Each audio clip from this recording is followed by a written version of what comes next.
previewing. Let's take an early preview of the Lions-Packers game in week 3 at Ford Field.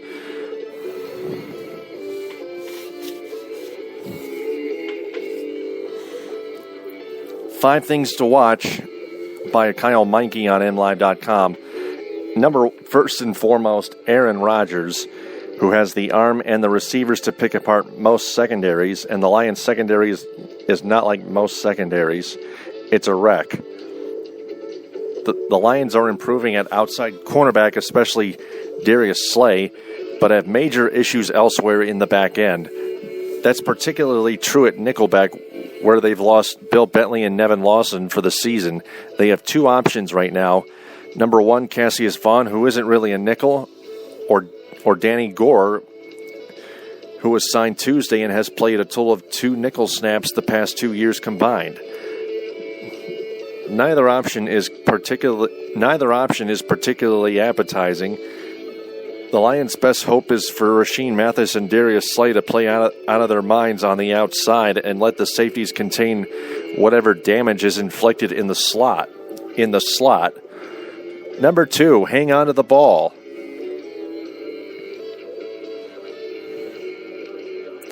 The turnover margin has a way of influencing games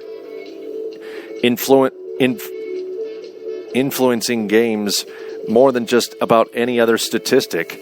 NFL games are just so close, so forfeiture of possession or annexation of possession, as the case may be, can swing fortunes accordingly.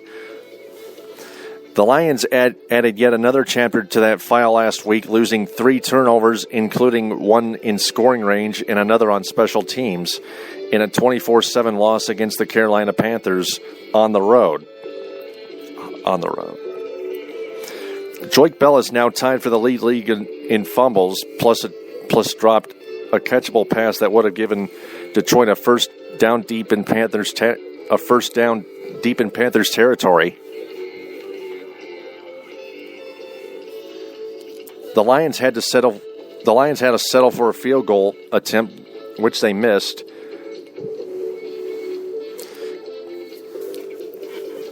Courtesy of Nate Freese.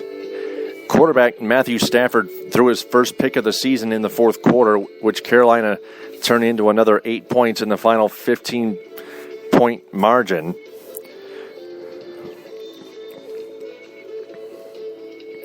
So if you can't hang on to the football, you're not going to win too many games. It's pretty simple. Number 3, a new-look Packers defense. Those accustomed to Green Bay's 3-4 defensive scheme are in for a bit of a shock. The Packers are now wheeling out some 4-3 as well, and in fact, rode that 4-3 front to a comeback win last week against the New York Jets. The New York Jets. Through the first 6 quarters of the season, Green Bay's defense allowed 610 total yards and 57 points. But in the last 2, it allowed just 3 points and surged ahead for the win at Lambeau Field. And yep,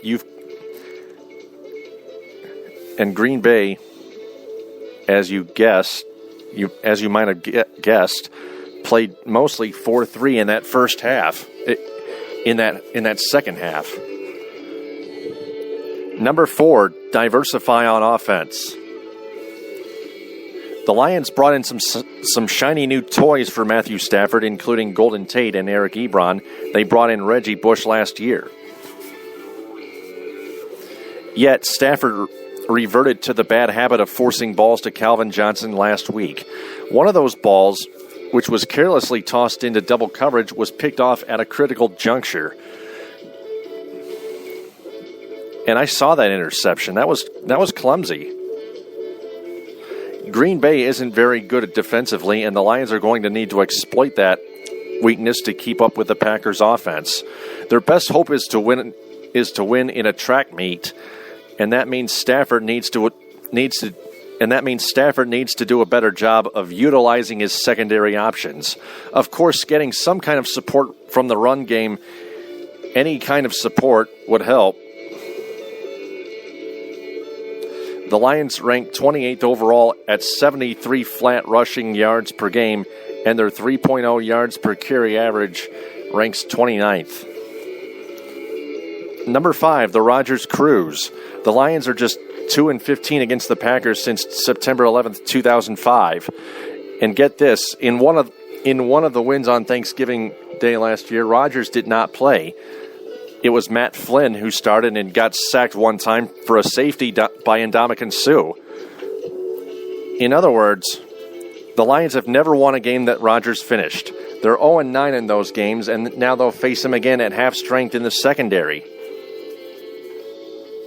which is worse.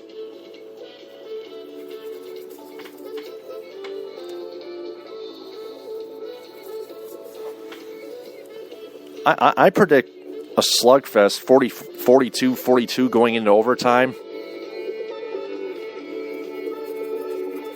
And I'm not...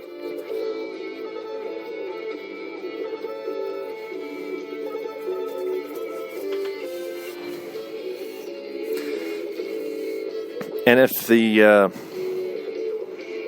secondary defense can step up, and the defensive front can step up as well, I would predict the Lions to win 48-42 in overtime in thrilling fashion.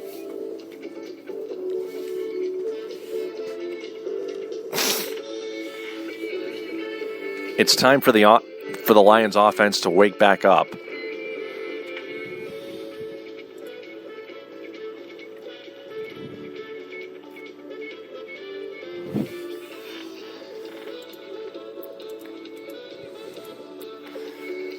Here's the thing that just won't help at all. The Lions will give their place kicker Nate Freeze another chance against the Packers. Kyle Meinke from MLive.com writes that Jim Caldwell said at this point in time, Freeze is their guy, and thinks a young guy who has potential, but just like anything else in our business, it's performance business. And we all certainly understand that thing, and he understands it as well.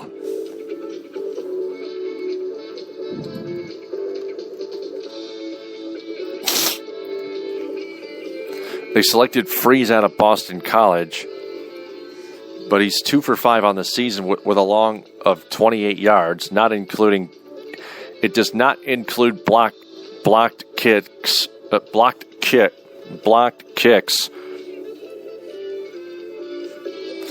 that matches the number of misses from Akers all of last season. Freeze missed both attempts from 49 yards in a loss Sunday in the 24-7 loss to Carolina on the road. And Caldwell said moments after the game ended that Detroit would explore its options this week. They worked out Rob Baronis, Alex Henry, and Garrett Hartley for workouts this previous Tuesday.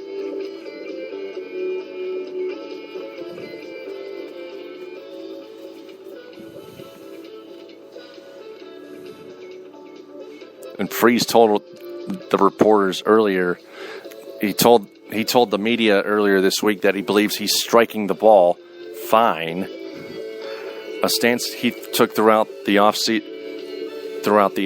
as well, even when he struggled during the first few weeks of training camp.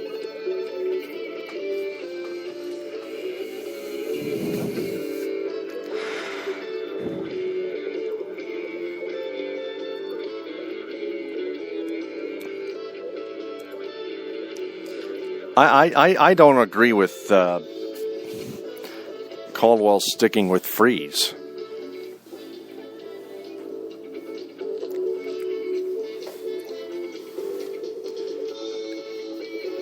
I know it's 2 weeks early in this. I know it's only 2 weeks into the NFL season, but I think it's time to give at least one of the veterans one of the veteran place kickers a chance to prove themselves.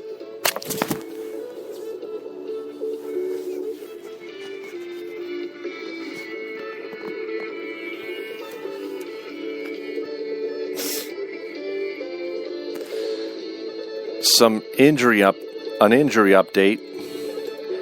James Ahedebo, safety for the Lions, is struggling to shake his pinched nerve, and Ezekiel Ansah sat out practice earlier Wednesday.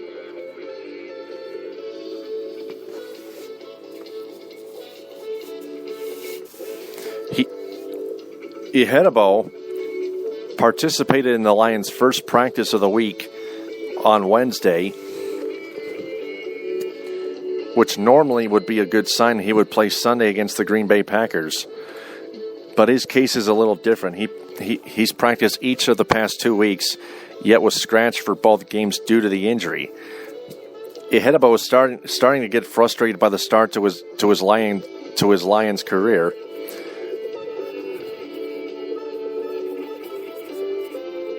He said, quote, "I'm getting my place in and all that stuff, but the frustrating thing is game time and all that stuff, not being able to go.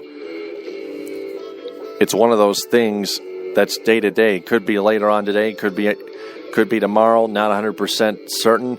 Just got to monitor it, and when I'm ready, I'll be back." In my opinion, Ahedebo should be ready for Sunday. He still has to be cautious, but I feel confident he'll return. The Lions could use Ahedebo with their secondary decimated by injury headed into a matchup against Pro Bowl quarterback Aaron Rodgers. Bill Bentley and Nevin Lawson had been lost for the season at nickelback, while starting outside cornerback Chris Houston was released in the offseason because of a toe injury, which is weird. At safety, Ahedebo and reserve Don Carey have yet to play this season. Isa Abdul Quddus has started in Ahedebo's place alongside Don Carey, who has also practiced Wednesday, and that marked his first workout since injuring his hamstring during the preseason. Those who missed practice included defensive end Ezekiel Ansah, right tackle LaAdrian Waddle with a calf, and linebacker Travis Lewis. Julian Stanford is expected to replace Lewis's special teams role against Green Bay after earning a promotion from the practice squad on Tuesday.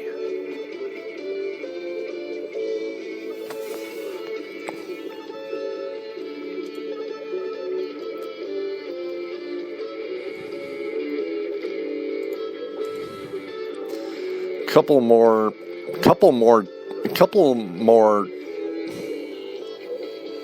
One more topic to touch on here.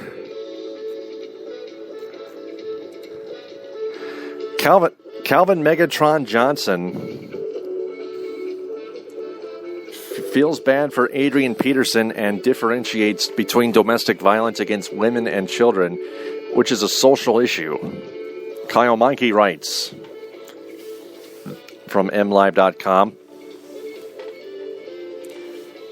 that Calvin Johnson called the discipline of a child a private matter. He says no one can tell him how to discipline his kids and feels bad for Peterson that this case has come to light. There are some things that are private matters, Calvin quoted, and there are some things that shouldn't be done. You shouldn't put your hands on a woman. Simple as that. Talking about Adrian and going from that to the domestic cases with talking about Adrian and going from that to